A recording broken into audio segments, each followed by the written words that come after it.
Hello friends, एक बार सभी का स्वागत है आपके अपने YouTube चैनल गुरु आर्यभट्ट में। तो आज सामाजिक विज्ञान का आपका परीक्षा था और उम्मीद करते हैं आज का परीक्षा जो होगा वो काफी बेहतर गया होगा।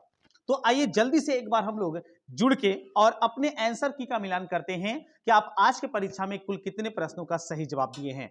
ऐसे मेरे पास एक्चुअल में जो सेट है वो बाबू मेरे पास सेट है जी।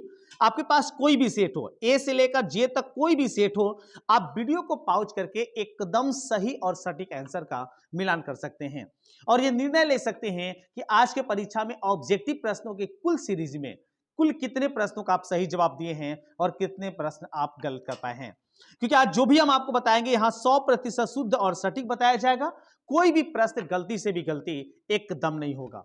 तो ये देखते हैं कि आज का पहला क्वेश्चन इस ग्रुप जी में पहला क्वेश्चन क्या था वो देख लीजिए, आपके स्क्रीन पर आ गया है। पहला क्वेश्चन था मेरे प्यारे बच्चों कि फ्रांसीसी क्रांति कब हुई। तो फ्रांसीसी क्रांति का करने का जो उद्देश्य जाता है, चार ऑप्शन थे, इसमें से सही होता आपका 1789 ईस्वी में। पहले क्वेश्चन का हमको बताते ऑप्शन होता सही option number A.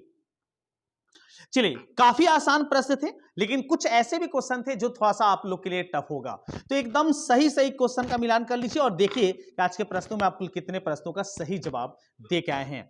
Second question, Mazzini का संबंध किस संगठन से था। ऑप्शन थे लाल सेना, कार्बोनेरी, डायट या फिर जालवेरिन। तो मेजिनी जो था इसका संबंध कार्बोनरी से था, मतलब इस प्रश्न का सही जवाब होगा मेरे प्यारे बच्चों ऑप्शन नंबर बी। आइए तीसरा को देखिए। तीसरा था कि राष्ट्रीय आंदोलन का केंद्र जेना विश्वविद्यालय कहां स्थित है। तो जेना विश्वविद्यालय है मेरे प्यारे बच्चों ये जर्मनी में है, अर्थात इसका सही जवाब हम बताएंगे ऑप्शन नंबर बी। तीसरे का सही हो जाएगा ऑप्शन नंबर बी। आप मिलाते रहिएगा और अगर क्वेश्चन आगे पीछे होगा किसी अन्य ग्रुप का आप मिलान करते होंगे तो एकदम बेझिझक आप वीडियो को पॉज करके आप आंसर का मिलान कर लीजिएगा, क्योंकि कोई भी क्वेश्चन आपको गलती नहीं बताएंगे, ये पक्की आपकी एकदम गारंटी हम देते हैं। अगला क्वेश्चन देख लीजिए जो कि आपके सामने है 4 नंबर में। कोसुत का संबंध किस देश से है। तो कोसुत जो बाबू है इस संबंध का जो अस्तित्व है ये हंगरी से है। इस प्रश्न का सही जवाब होगा ऑप्शन नंबर डी। अगर डी आप लगाए होंगे तो इस प्रश्न का सही जवाब आपको मिल चुका है। इसके बाद देखते हैं आज का पांचवा क्वेश्चन। पांचवा क्वेश्चन क्या था प्यारे बच्चों। तो रूस में प्रतिनिधित्वात्मक संस्था ड्यूमा का गठन कब हुआ था।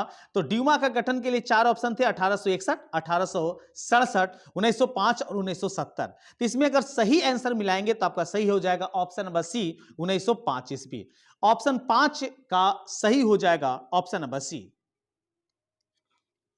इसके मिलान कीजिए छठा, किस संधि के तहत रूस प्रथम विश्व युद्ध से बाहर हो गया था। मतलब कौन सा ऐसा संधि हुआ था जिसमें रूस जो था प्रथम विश्व युद्ध जो 1914 में लड़ा गया था उससे बाहर हो गया था। तो इसका सही जवाब हो जाएगा वर्साय की संधि। ऑप्शन सी जो होगा इस छठे का एकदम करेक्ट आंसर होगा। आइए इसके बाद दिखाते हैं आज का सातवां प्रश्न। सातवें प्रश्न का क्या जवाब सही होगा ये एक बार जल्दी से मिलान कर लीजिए। प्रश्न है मेरे प्यारे बच्चों कि वैज्ञानिक समाजवाद का जनक किसे माना जाता है, अर्थात समाजवाद के जनक किसे कहा जाता है आपको यह बताना है। तो समाजवाद के जनक जो माने जाते हैं वो सेठ साइमन को बोला जाता है मेरे प्यारे बच्चों। ऑप्शन ए जो होगा इसका एकदम सही आंसर होगा। आइए इसके बाद दिखाते हैं हम आपको आज का आठवां क्वेश्चन। आठवां क्वेश्चन क्या था और इसका जवाब आप क्या दे पाए हैं। प्रश्न क्या है, तो निम्न में से क्या पोट्सडम की घोषणा का उद्देश्य था, यह आपको बताना था। तो इसका सही जवाब होगा अमेरिका का आत्मसमर्पण। ऑप्शन बी के साथ इस प्रश्न में बढ़ेंगे आगे। ऑप्शन बी जो होगा इस प्रश्न का एकदम सही आंसर होगा। इसके बाद मिला लीजिए 9 नंबर। आपको बताना था कि इंदौर बंदरगाह कहां स्थित है। 4 ऑप्शन थे केरल, तमिलनाडु, ओडिशा और महाराष्ट्र। तो केरल में ये नहीं है, ओडिशा में नहीं है, महाराष्ट्र में नहीं है। ये इंदौर जो बंदरगाह मेरे प्यारे बच्चों है ये तमिलनाडु में है। ऑप्शन बी जो होगा इस 9 का राइट आंसर होगा। इसके बाद 10वां देख लीजिए, कहलगांव तापीय विद्युत केंद्र किस जिला में अवस्थित है। तो कहलगांव जो तापीय विद्युत केंद्र है मेरे प्यारे बच्चों ये भागलपुर में स्थित है। 10वें का सही हो जाएगा ऑप्शन नंबर ए। अगला प्रश्न देखिए, अगला प्रश्न आपके एक सवाल के तहत है 11 नंबर में। 11 का क्या जवाब दिए हैं जल्दी से मिलान कीजिए। निम्न में कौन प्राकृतिक आपदा नहीं है। प्राकृतिक आपदा ये कई बार अपने सेशन में हम आपको बता चुके हैं। उम्मीद करते हैं इस सवाल का जवाब एकदम सही किए होंगे। ऑप्शन क्या था, सुनामी, बाढ़, आतंकवाद और भूकंप। तो हम बता दें कि प्राकृतिक आपदा इसमें नहीं है, जो हो जाएगा आतंकवाद, अर्थात इस प्रश्न का सही बताएंगे ऑप्शन नंबर सी। इसके बाद 12 का मिलान कीजिए। 12 क्या है? तो कृष्णा राज सागर बांध किस नदी पर है? तो कृष्णा राज सागर बांध जो है, ये बहुत सारे लोग गलती करके आए हैं स्टूडेंट, कई सारे स्टूडेंटों से सवाल किया गया तो बहुत सारे लोग कृष्णा मार के आए हैं, अर्थात कृष्णा को सही लगा के आए हैं, लेकिन ये सवाल का आंसर गलत है बाबू। इसका सही जवाब होगा कावेरी, अर्थात 12 का हम कहेंगे option C is correct answer. चलिए 13 मिलान कीजिए। 13 के भूकंप की लहरें कहां से उत्पन्न होती हैं? तो भूकंप की जो लहरें होती है मेरे प्यारे बच्चों, उसका जगह का नाम जो होता है वो अधिकेंद्र दिया जाता है जहां से उत्पन्न होता है। तो इस प्रश्न का सही जवाब बताएंगे ऑप्शन नंबर बी को। आइए 14 देख लेते हैं। 14 में था कि निम्न में से भूकंप तरंग मापन यंत्र कौन सा है, या फिर भूकंप को किस यंत्र से मापा जाता है, इसमें आपको यह बताना है। तो भूकंप मापने वाले यंत्र को बोला जाता है मेरे प्यारे बच्चों सिस्मोग्राफ। ऑप्शन बी जो होगा इसका करेक्ट आंसर होगा। आइए इसके बाद देख लीजिए 15 का मिलान कीजिए। 15 क्या था प्यारे बच्चों? तो कृषि सुखाड़ होता है। कृषि सुखाड़ किसके कारण होता है? तो कृषि सुखाड़ होता है मेरे प्यारे बच्चों जल के अभाव में। 15 का हम कहेंगे ऑप्शन ए जो होगा एकदम करेक्ट आंसर होगा। आइए 16 का मिलान कीजिए। 16 क्या था? निम्न में से कौन सा क्षेत्र भूकंप या सुनामी से अधिक प्रभावी होता है? तो भूकंप और सुनामी से अधिक प्रभावित होने वाला जो क्षेत्र है, ऑप्शन क्या है? वलित पर्वत के क्षेत्र, भूपटलीय दरार के क्षेत्र, महासागरीय गर्त। ये तीनों की तीनों सही हैं, क्योंकि सारे क्षेत्र जो होते हैं भूकंप और सुनामी से प्रभावित होते हैं समुद्री क्षेत्र के एरिया, इसलिए सही जवाब होगा इसका ऑप्शन नंबर डी, इनमें से सभी। ऑप्शन डी के साथ इस प्रश्न को भी बढ़ा लेंगे आगे। आइए 17 का मिलान कीजिए। 17 क्या था? कि 1921 में सरकार द्वारा गठित राजस्व आयोग के अध्यक्ष कौन थे? तो 1921 में जो राजस्व आयोग गठित किया गया था उसके अध्यक्ष थे इब्राहिम रहमतुल्लाह। देख लीजिए किस ऑप्शन में है, तो मेरे प्यारे बच्चों ये ऑप्शन में है ए ऑप्शन, अर्थात 17 का हमारा सही हो जाएगा ऑप्शन नंबर ए। 18 में लाइए। भारत में प्रथम औद्योगिक नीति की घोषणा कब की गई थी? तो भारत में औद्योगिक घोषणा जो की गई है वो किया गया है 1948 ईस्वी में, और इस तरीके से हमारे पास इस सवाल का जवाब होगा 18 का, वो हो जाएगा ऑप्शन नंबर ए 1948। आइए इसके बाद दिखाते हैं आज का 19 नंबर क्वेश्चन। इस प्रश्न का क्या जवाब होता है और कितना सही करके आए हैं जरूर कमेंट में जवाब दीजिएगा। फिर से बता दें, आपके पास कोई भी सेट हो आप आराम से क्वेश्चनों को पाउज करके, वीडियो पाउज करके आराम से मिलान कर सकते हैं। कोई भी क्वेश्चन आपको गलती नहीं बताएंगे, ये पक्का उम्मीद आप रख सकते हैं। अगला प्रश्न 19 नंबर। 1929 में आर्थिक मंदी का सबसे बुरा असर किस देश पर पड़ा था? तो 1929 में जो आर्थिक मंदी हुआ था मेरे प्यारे बच्चों, उसमें सबसे ज्यादा बुरा जो प्रभाव पड़ा था मेरे प्यारे बच्चों वो अमेरिका पर पड़ा था। प्रश्न का सही जवाब ऑप्शन बी हो जाएगा। आइए इसके बाद दिखाते हैं आज का 20वां प्रश्न। प्रश्न क्या है ये देखते हैं। युद्धोत्तर पुनर्निर्माण के लिए पैसे का इंतजाम करने हेतु किस संस्था का गठन हुआ था? तो इसका गठन करने का श्रेय गया था अंतरराष्ट्रीय मुद्रा कोष का, अर्थात 20 का राइट आंसर होगा ऑप्शन नंबर ए अंतरराष्ट्रीय मुद्रा कोष। चलिए अगला मिलान कीजिए। अगला क्या है आपको बताना है। यूरोपीय आर्थिक संघ की मुद्रा क्या होती है? तो यूरोपीय आर्थिक संघ की मुद्रा होती है बाबू, इसमें देखिए 4 ऑप्शन थे, डॉलर, पौंड, रूबल और यूरो। तो यूरोपीय आर्थिक संस्था का जो मुद्रा है वो यूरो है, इसलिए इस प्रश्न का सही जवाब बताएंगे ऑप्शन नंबर डी। 22 का मिलान कीजिए। 22 क्या है? तो न्यू इंडिया समाचार पत्र को किसने शुरू किया? देखिए न्यू इंडिया समाचार पत्र दिया है, इसमें भी कई सारे विद्यार्थी जो हैं वो गलत करके आ गए हैं, लेकिन आपको बता दें कि ये समाचार पत्र जो न्यू इंडिया की स्थापना करने का श्रेय जाता है वो जाता है एनी बेसेंट को, अर्थात इसका सही जवाब मेरे प्यारे बच्चों हो जाएगा option number be Annie Besant. चलिए अगला क्वेश्चन मिला लीजिए। अगला प्रश्न का जवाब क्या होता है ये देखिए। 23 क्या है? तो वियना कांग्रेस का मुख्य उद्देश्य क्या था? आपको पता होगा वियना कांग्रेस जो था 1815 ईस्वी में लागू किया गया था ऑस्ट्रिया के द्वारा। तो इसका मुख्य उद्देश्य था लोकतंत्रों को पुनः स्थापित करना, अर्थात इस प्रश्न का मेरा प्यारे बच्चों सही जवाब हो जाएगा ऑप्शन नंबर बी। 24 देखिए।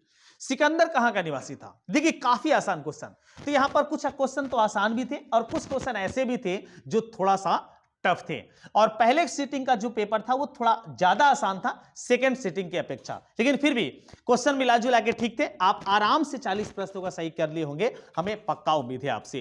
तो सिकंदर कहां का निवासी था? तो मेरे प्यारे बच्चों सिकंदर जो था यूनान का निवासी था। ऑप्शन सी जो होगा इस 24 का करेक्ट आंसर होगा। आइए 25 को देखिए। 25 क्या है? निम्न में से कौन भारतीय बहुराष्ट्रीय कंपनी है? यह भी कंफ्यूज करने वाला प्रश्न था आपका। बहुराष्ट्रीय कंपनी तो है लेकिन वो भारतीय है, अर्थात वो इंडियन होनी चाहिए, ऐसा प्रश्न में बोला गया था। तो इंडियन बहुराष्ट्रीय भारत कंपनी कौन सी है? इसका सही जवाब होगा इन्फोसिस, अर्थात प्रश्न का सही बताएंगे ऑप्शन सी, क्योंकि ये भारतीय है और बहुराष्ट्रीय कंपनी भी है। नोकिया, सैमसंग और फोर्ड मोटर्स जो है ये विदेशी कंपनी है लेकिन बहुराष्ट्रीय कंपनी भी है। आइए इसके बाद मिलान कीजिए आपका 26 नंबर क्वेश्चन। प्रश्न क्या है प्यारे बच्चों? तो प्रत्यक्ष विदेशी निवेश का सर्वाधिक लाभ किस क्षेत्र को मिलता है? तो प्रत्यक्ष विदेशी निवेश का जो सर्वाधिक लाभ है यह मिलता है विनिर्माण क्षेत्र को। तो इसका सही जवाब होगा मेरे प्यारे बच्चों option number D. Option D के साथ 26 में बढ़ेंगे आगे। आइए 27 का मिलान कीजिए। वैश्वीकरण का नकारात्मक प्रभाव निम्न में से किस देश या किस क्षेत्र को देखा जाता है? तो वैश्वीकरण का सबसे नकारात्मक जो प्रभाव मेरे प्यारे बच्चों बनता है वो कृषि एवं ग्रामीण क्षेत्र को मिलता है। ऑप्शन ए के साथ 27 में बढ़ेंगे आगे, अर्थात 27 का आंसर ए सही होगा। अगला मिलान कीजिए। अगला प्रश्न मेरे प्यारे बच्चों 28 नंबर में है। प्रश्न क्या था? तो गरीबी रेखा निर्धारण हेतु ग्रामीण क्षेत्र के लिए प्रति व्यक्ति प्रतिदिन न्यूनतम कितनी कैलोरी निर्धारित की गई है? मतलब किसे गरीबी रेखा के नीचे रखा गया है, उसके लिए प्रतिदिन कितने भोजन की कैलोरी की आवश्यकता होती है? तो सरकार का ये मापक है, ये लिया गया है 2400 कैलोरी। अगर 2400 आप लगा के आए हैं तो ये बिल्कुल सही लगा के आए हैं। इसका सही जवाब होगा ऑप्शन नंबर सी 2400। चलिए इसके बाद 29 का मिलान कीजिए। 29 क्या था मेरे प्यारे बच्चों? 29 था कि निम्न में से कौन कृषि आधारित उद्योग नहीं है? तो कृषि आधारित उद्योग कौन सा नहीं है? चीनी कृषि के आधार पर होता है क्योंकि ऊख से निकाला जाता है। इसके बाद है चमड़ा, यह भी कृषि आधारित ही माना जाता है। और वस्त्र उद्योग मेरे प्यारे बच्चों यह भी कृषि आधारित उद्योग ही माना जाता है। तो सही जवाब इसका हो जाएगा सीमेंट उद्योग। ऑप्शन सी के साथ बढ़ चलेंगे आगे। इसके बाद मिलाइए 30 नंबर। 30 नंबर क्या था मेरे प्यारे बच्चों? तो प्रश्न था कि poverty and un British rule in India नामक पुस्तक किसने लिखी? यह पुस्तक लिखने का श्रेय क्या जाता है? तो बहुत बार हम आपको समझा चुके हैं। इस सवाल का सही जवाब होगा दादा भाई नौरोजी। ऑप्शन बी के साथ इस 30 में बढ़ेंगे आगे, अर्थात 30 का राइट आंसर होगा ऑप्शन नंबर बी दादा भाई नौरोजी। आइए 31 का मिलान कीजिए। 31 का क्या जवाब दे के आए हैं वो मिलान कीजिएगा और लास्ट में कमेंट में जरूर बताइएगा आप आज पूरे प्रश्न में कुल कितने प्रश्नों का सही जवाब एकदम दे के आए हैं। प्रश्न क्या है मेरे प्यारे बच्चों? तो निम्न में से किस विधि के अंतर्गत उत्पादित अंतिम वस्तुओं को मूल्य को जोड़कर राष्ट्रीय आय की गणना की जाती है? इसका सही जवाब होगा आय विधि। सही जवाब होगा कौन सा? आय विधि, अर्थात 31 का सही बताएंगे ऑप्शन नंबर ए। आइए अगला प्रश्न देखिए। अगला प्रश्न मेरे प्यारे बच्चों है कि क्षेत्रीय ग्रामीण बैंक की स्थापना कब की गई थी? तो क्षेत्रीय ग्रामीण बैंक जो है ये स्थापित किया गया 1975 ईस्वी में। 32 का हम बताएंगे option A is correct answer. चलिए इसके बाद 33 मिलाइए। 33 क्या था? तो निम्न में से कौन राष्ट्रीय राजनीतिक दल नहीं है? राष्ट्रीय राजनीतिक दल कौन नहीं है? भारतीय जनता पार्टी, बीजेपी ये तो है ही, भारतीय कम्युनिस्ट पार्टी ये भी है, और बहुजन समाज पार्टी मतलब हाथी छाप ये भी है। सही जवाब होगा समाजवादी पार्टी, अर्थात 33 का हम बताएंगे option C is correct answer. चलिए 34 का मिलान कीजिए। 34 है कि आजादी के समय से ही किस देश में सरकार का लोकतांत्रिक स्वरूप है? तो आजादी के समय में सबसे ज्यादा लोकतांत्रिक जो देश माना गया है वो अपना देश है, अर्थात भारत। भारत इसका सही जवाब होगा। 34 का सही जवाब होगा ऑप्शन नंबर डी। 35 का मिलान कीजिए। 35 क्या था ये देख लीजिए। तो निम्न में से किसी ने कहा कि धर्म को कभी भी राजनीति से अलग नहीं किया जा सकता है? यह कहने का श्रेय कौन जाता है? तो यह कहने का श्रेय जाता है हमारे राष्ट्रीय बापू को, मतलब महात्मा गांधी जी को। अर्थात इस प्रश्न का सही जवाब बताएंगे ऑप्शन नंबर बी। 36 देखिए। 36 का तो जवाब हमें पता है, ये जवाब सब लोग दम नॉर्मल तरीके से दिए होंगे। ताड़ी विद्रोही विरोधी आंदोलन निम्न में से किस राज्य में शुरू हुआ था? तो ताड़ी विरोधी आंदोलन जो हुआ है मेरे प्यारे बच्चों आंध्र प्रदेश में शुरू हुआ है। ऑप्शन सी जो होगा इसका करेक्ट आंसर होगा। आइए 37 को देखिए। 37 के साइकिल किस राजनीतिक दल का चुनाव चिन्ह है यह बताना है। तो साइकिल राजनीतिक दल की अगर बात करें तो ये राष्ट्रीय नहीं है, वही राजनीतिक दल का चुनाव चिन्ह है जिसका नाम है साइकिल, जिसका नाम है समाजवादी पार्टी। ऑप्शन बी जो होगा इसका सही आंसर होगा। आइए इसके बाद दिखाते हैं आज का 38 नंबर क्वेश्चन। एकदम सटीक बात करते हुए सटीक तरीके से आंसर बताया जाता है आपको यहां पर, कोई बड़ी बातें नहीं, ताकि वीडियो काफी लंबा हो और आपका समय ज्यादा गवाया जाए। तो वीडियो को कम छोटा रख के आपको बताया जाता है सही जवाब क्या होगा।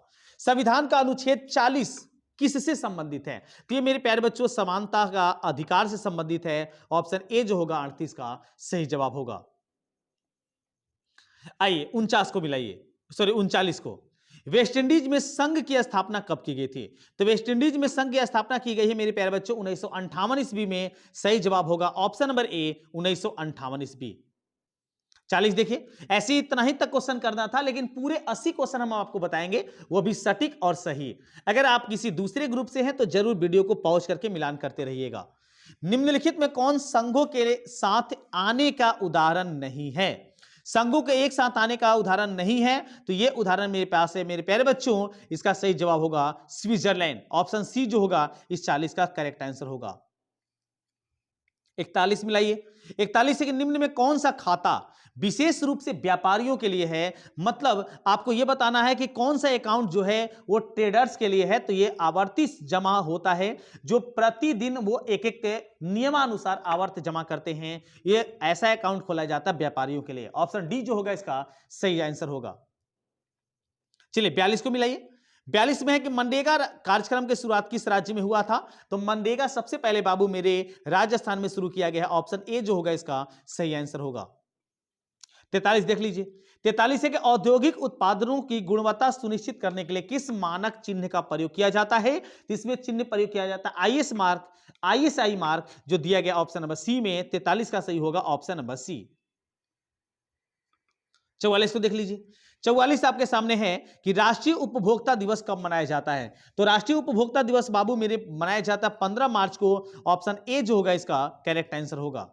अगला प्रश्न देख लीजिए। अगला प्रश्न आपके सामने 45 नंबर में है। इसका जवाब देखते हैं क्या होता है। प्रश्न है कि निर्यात संवर्धन क्षेत्र अर्थात ईपीजेड को निम्न में से किस में बदला जाता है? तो इसका सही जवाब होगा विशेष आर्थिक क्षेत्र। सही जवाब हम बताएंगे option number C. Option C के साथ बढ़ेंगे आगे। अगला प्रश्न देख लीजिए। 46 नंबर प्रश्न था कि निम्न में से कौन सी बेरोजगारी कृषि क्षेत्र में पाई जाती है? तो छिपी बेरोजगारी और मौसमी बेरोजगारी दोनों के किस में पाए जाते हैं? सही जवाब होगा ए और बी दोनों। ऑप्शन सी के साथ इस 46 में बढ़ेंगे आगे। 47 को देख लीजिए। 47 क्या था? तो 47 में आपसे पूछा गया था, यह काफी आसान क्वेश्चन था, लेकिन कई सारे विद्यार्थियों को यह समझ में नहीं आया था। 47 था कि प्रधानमंत्री नरेंद्र मोदी ने विमुद्रीकरण का घोषणा कब की गई थी? अब इसको हम समझा देते हैं कि विमुद्रीकरण का मतलब क्या है। तो जिस समय 500 और 1000 के पुराने जो नोट थे वो वापस कर लिए गए थे, हमारे देश में बंद कर लिया गया था, वो दिन कौन सा था? तो वो 2016 में बंद किया गया था मेरे प्यारे बच्चों, और उस दिन 8 नवंबर था। अर्थात सही जवाब होगा 8 नवंबर 2016। अर्थात प्रश्न का सही जवाब होगा ऑप्शन नंबर ए 47 का ए। बढ़ेंगे आगे। अगला प्रश्न देख लीजिए। अगला प्रश्न स्क्रीन पर है 48 नंबर में। प्रश्न क्या है मेरे प्यारे बच्चों? तो भारत में मौद्रिक नीति का निर्धारण कौन करता है? तो मौद्रिक नीति मतलब मूल्यों का निर्धारण करता है हमारा भारतीय रिजर्व बैंक। ऑप्शन सी जो होगा इसका सही आंसर होगा। 49 को मिलाइए। 49 का जवाब क्या होता है देखते हैं। 49 से किस आयोग या कमेटी ने सतत पोषणीय विकास की अवधारणा की गई थी? तो इसका सही जवाब होगा साइमन आयोग। साइमन आयोग अगर आप लगा के आए हैं तो ये बिल्कुल सही जवाब है। ऑप्शन सी जो होगा इसका सही आंसर होगा। इसके बाद मिलाते हैं 50। निम्न में पुरानी जलोढ़ मिट्टी को क्या कहते हैं? तो नई मिट्टी को खादर बोला जाता है और पुरानी मिट्टी को बोला जाता है बाबू मेरे बांगर। ऑप्शन बी जो होगा इसका सही जवाब होगा। 50 का बी करेक्ट।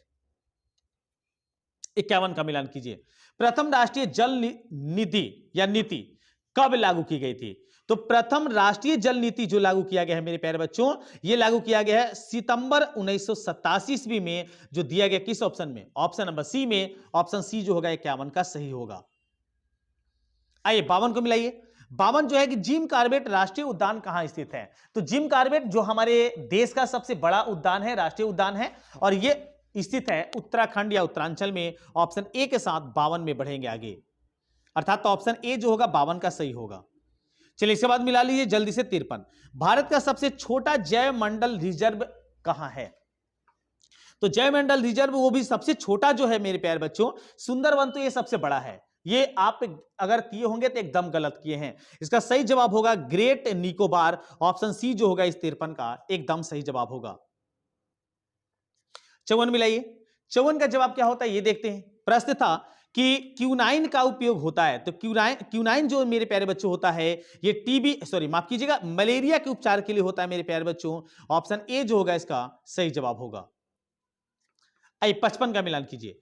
55 के भारत में कितने सार्वजनिक क्षेत्र के तेल परिष्करण केंद्र कार्य कर रहे हैं? तो हमारे देश में अभी तेल शोधक जो कारखाने हैं टोटल, इसकी संख्या टोटल 23 हो गई है। ऑप्शन डी जो होगा इस 58 का 55 का सही आंसर होगा। आइए इसके बाद मिलाते हैं आज का 56 नंबर क्वेश्चन। मेरे पास जी सेट है, आपके पास कोई भी सेट हो आराम से मिलान कर सकते हैं वीडियो को पॉज करके। भारत के प्रथम जल विद्युत संयंत्र की स्थापना कहां की गई थी? तो ये मेरे प्यारे बच्चों ये किया गया है शिव समुद्रम में। ऑप्शन ए जो होगा 56 का करेक्ट आंसर होगा। 57 देख लीजिए। 57 क्या था कि निम्नलिखित में किस समुदाय में ब्रुसेल्स में बहुमत की गठन किया गया था? तो यह किया गया था फ्रेंच भाषी समुदाय में मेरे प्यारे बच्चों। 57 का हम बताएंगे ऑप्शन ए जो होगा एकदम सही जवाब होगा। 58 मिलाइए। 58 का जवाब देखते हैं क्या होता है। 58 में आपसे पूछा यह गया था कि सरकार के उच्च और निम्न स्तरों के बीच शक्तियों का विभाजन को कहा जाता है। शक्तियों का जो विभाजन होता है मेरे प्यारे बच्चों उसे ऊर्ध्वाधर वितरण के नाम से जाना जाता है। 58 का हम बताएंगे ऑप्शन सी जो होगा एकदम सही जवाब होगा। आइए 59 को देखिए। निम्न में से कौन नगर निगम का प्रमुख होता है? तो नगर निगम का प्रमुख जो होता है मेरे प्यारे बच्चों उसे बोला जाता है महापौर। अर्थात 58 के बाद 59 का सही जवाब हो जाएगा ऑप्शन नंबर डी। चलिए इसके बाद देख लीजिए 60 नंबर। निम्न में से कौन सा विषय समवर्ती सूची में शामिल है? 3 सूचियां होती हैं उसमें से समवर्ती सूची जो होता है हम लोग का एजुकेशन है मतलब शिक्षा है। अर्थात 60 का मेरा सही जवाब होगा मेरे प्यारे बच्चों ऑप्शन नंबर डी। आइए 61 का मिलान कर लीजिए। 61 में क्या था? तो बताना था कि राष्ट्रवादियों और यूके के संबंध को या सरकार के बीच कब समझौता हुआ था? तो मेरे प्यारे बच्चों यह समझौता हुआ है 1995 ईस्वी में। ऑप्शन बी जो होगा इस क्वेश्चन का सही आंसर होगा। आइए 62 का मिलान कीजिए। 62 में क्या जवाब होता है ये देख लेते हैं। प्रश्न है कि नेपाल के किस राजा ने प्रशासनिक शासन को स्वीकार करने से इनकार कर दिया? ये थोड़े से अच्छे क्वेश्चन हैं जो आप को थोड़ा परेशान किया होगा, लेकिन क्वेश्चन मिला जुला के सारे नॉर्मल ही थे, बहुत ज्यादा टफ नहीं कहेंगे इसको। तो प्रशासनिक शासन को स्वीकार करने से इनकार करने का जो श्रेय जाता है उसका नाम था राजा ज्ञानेंद्र। ऑप्शन सी जो होगा इसका सही जवाब होगा। आइए बच्चों देखते हैं इसके बाद 63 क्या है? तो समकालीन विश्व में सरकार का सबसे लोकप्रिय रूप क्या है? तो समकालीन विश्व में सरकार का सबसे लोकप्रिय जो रूप है वो है लोकतंत्र, जिसमें भारत भी एक शामिल है। भारत में भी लोकतंत्र अपनाया गया है, इसलिए सही जवाब हो जाएगा ऑप्शन नंबर डी। 64 देख लीजिए। निम्न में से किस देश में एक दलीय प्रणाली है? एक दलीय प्रणाली कहां है? एक दलीय प्रणाली देखिए भारत में तो नहीं है, संयुक्त राष्ट्र अमेरिका में भी नहीं है, इंग्लैंड में मेरे प्यारे बच्चों नहीं है। तो सही जवाब हो जाएगा चीन। ऑप्शन ए के साथ सॉरी ऑप्शन बी के साथ यहां बढ़ेंगे आगे। अर्थात चीन जो है एक दलीय प्रणाली का उपयोग अभी भी करता है, इसलिए सही जवाब होगा ऑप्शन नंबर बी चीन। 65 को देखते हैं। भारत में रेलवे और टेलीग्राम लाइन की शुरुआत किसने की थी? ये कई बार अपने सेशन में क्वेश्चन को बता चुके हैं और इस क्वेश्चन का जवाब तो हमें पता है, सभी लोगों को पता होगा। एकदम मजे से सवाल का जवाब दिए होंगे। और टेलीफोन और रेलवे की शुरुआत किया है लॉर्ड डलहौजी। कई बार अपने सेशन में बता चुके हैं। ऑप्शन सही होगा ऑप्शन नंबर बी 65 का लॉर्ड डलहौजी। चलिए प्यारे बच्चों इसके बाद दिखाते हैं 66। ये तो कई बार आप भी सुने होंगे और जानते भी होंगे। महात्मा गांधी के राजनीतिक गुरु कौन थे? तो राजनीतिक गुरु महात्मा गांधी के थे Gopal Krishna Gokhale. Option C is correct answer. चलिए बच्चों अगला देखते हैं 67 नंबर। ये क्वेश्चन थोड़े आसान थे। इतिहास के क्वेश्चन मिलाजुला के दम नॉर्मली थे, लेकिन जो आपके अर्थशास्त्र और राजनीतिक शास्त्र के जो क्वेश्चन थे वो थोड़ा सा अलग टाइप से इस बार दे दिया था, लेकिन फिर भी सारे क्वेश्चन नॉर्मल मिलाजुला के ठीक थे।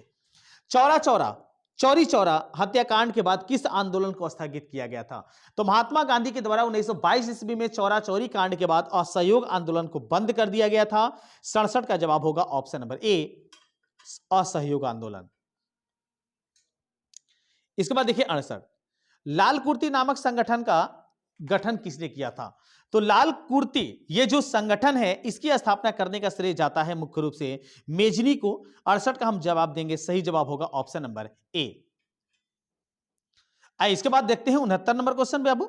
इसके बाद बहुत कम क्वेश्चन बचा हुआ है और आप आराम से आज का पेपर मिलान कर लिए। जरूर बताइए कमेंट में आप कितने प्रश्नों का सही जवाब दे पाए हैं।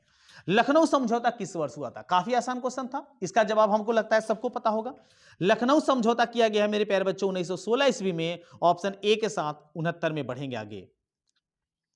आइए इसके बाद दिखाते हैं आज का 70 नंबर क्वेश्चन। 70 का जवाब क्या होता है ये मिलान कीजिए। प्रश्न था कि इंडियन स्टैट्यूटरी कमीशन का अध्यक्ष कौन थे? तो इसके अध्यक्ष जो हैं वो माने जाते हैं मुख्य रूप से जॉन साइवन, अर्थात इसके सही जवाब होगा ऑप्शन नंबर डी। 71 को देखिए, 71 का मिलान कीजिए, क्या जवाब होगा? स्वेज नहर कब खोला गया था? ये देखिए काफी अच्छा क्वेश्चन है। स्वेज नहर खोला गया है मेरे प्यारे बच्चों और ये खोला गया है 1828 ईस्वी में। 71 का हम सही बताएंगे ऑप्शन नंबर ए। इसके बाद दिखाते हैं आज का 72 नंबर क्वेश्चन क्या था। 72 क्या था प्यारे बच्चों? तो भारत में प्रथम सूती वस्त्र उद्योग कहां स्थापित हुआ है? तो प्रथम जो सूती उद्योग है मेरे प्यारे बच्चों ये स्थापित हुआ है अहमदाबाद में। सही जवाब हो जाएगा ऑप्शन नंबर डी इस 72 का। 73 देखिए, 73 है कि परमाणु विद्युत गृह किस राज्य में स्थित है? तो ये हमारे पास जो है बाबू मेरे ये तमिलनाडु में स्थित है। सही जवाब होगा 73 का ऑप्शन नंबर ए। चलिए 74 का मिलान कीजिए। 74 के भारत के किस राज्य में सौर ऊर्जा का विकास की सर्वाधिक संरचना है? तो सबसे ज्यादा संरचना राजस्थान में है, चूंकि वहां पर सबसे ज्यादा गर्मी पड़ती है इसलिए सौर ऊर्जा के लिए सबसे पर्याप्त जगह है। ऑप्शन सी जो होगा इसका सही आंसर होगा। आइए 75 को देखते हैं। निम्न में कौन रोपण फसल का उदाहरण है? तो रोपण फसल में रबर, चाय, गन्ना ये तीनों के तीनों जो हैं रोपण कृषि के रूप में जाने जाते हैं। सही जवाब मेरे प्यारे बच्चे होगा इनमें से सभी। ऑप्शन डी जो होगा इस 75 का करेक्ट आंसर होगा। अगला प्रश्न देखिए। अगला प्रश्न मेरे प्यारे बच्चों 76 नंबर है। क्या है देखते हैं इसको। तो निम्न में कौन दलहनी फसल वायुमंडलीय नाइट्रोजन का स्थिरीकरण नहीं करता है? तो बताइए कौन सा ऐसा दलहन है जो कि नाइट्रोजन को नाइट्रेट में नहीं बदलता, ये बताना था।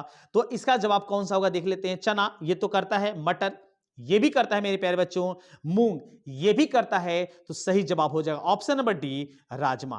राजमा जो है एक तरीके का दलहनी फसल है लेकिन ये नाइट्रोजन का स्थिरीकरण नहीं कर पाता है। आइए अगला मिलाइए। अगला प्रश्न आपके सामने है 77 नंबर में। प्रश्न क्या है मेरे प्यारे बच्चों? तो प्रश्न है कि भारत में बफर स्टॉक कौन बनाता है? तो बफर स्टॉक बनाता है मेरे प्यारे बच्चों खाद्य एवं कृषि संगठन, जो दिया गया है ऑप्शन नंबर बी में। 78 को देख लेते हैं। 78 क्या था ये देखिए। भारतीय लोहा और इस्पात कंपनी कहां स्थापित है? तो ये स्थापित, ये दोनों जो स्थापित है मेरे प्यारे बच्चों ये वर्णपुर में स्थापित है। 78 का हम बताएंगे सही जवाब होगा ऑप्शन नंबर डी। आइए ये क्वेश्चन देखिए, ये काफी आसान क्वेश्चन था। कई बार आपको एक वो बताया जा चुका है कि मध्य रेलवे का मुख्यालय कहां है? तो मध्य रेलवे का मुख्यालय मेरे प्यारे बच्चों है मुंबई में। सही जवाब होगा ऑप्शन नंबर बी मुंबई। चलिए जल्दी से हम लोग इस वीडियो के अंतिम क्वेश्चन की ओर आ गए हैं और अंतिम क्वेश्चन का जवाब क्या होता है? अगर अभी तक मेरे चैनल पर नए होंगे तो जरूर चैनल को सब्सक्राइब कर लीजिएगा, क्योंकि इस चैनल पर सबसे पहले आपको हम बताएंगे कि आपका रिजल्ट कब आएगा, कब आएगा, कब आएगा और कितने बजे आएगा। एकदम सही जवाब। और अंतिम क्वेश्चन देखते जाइए, कमेंट में ये बताते जाइए आपके कितने कुल आज प्रश्न सही हुए। कौन सा राष्ट्रीय राजमार्ग इलाहाबाद को हल्दिया से जोड़ता है?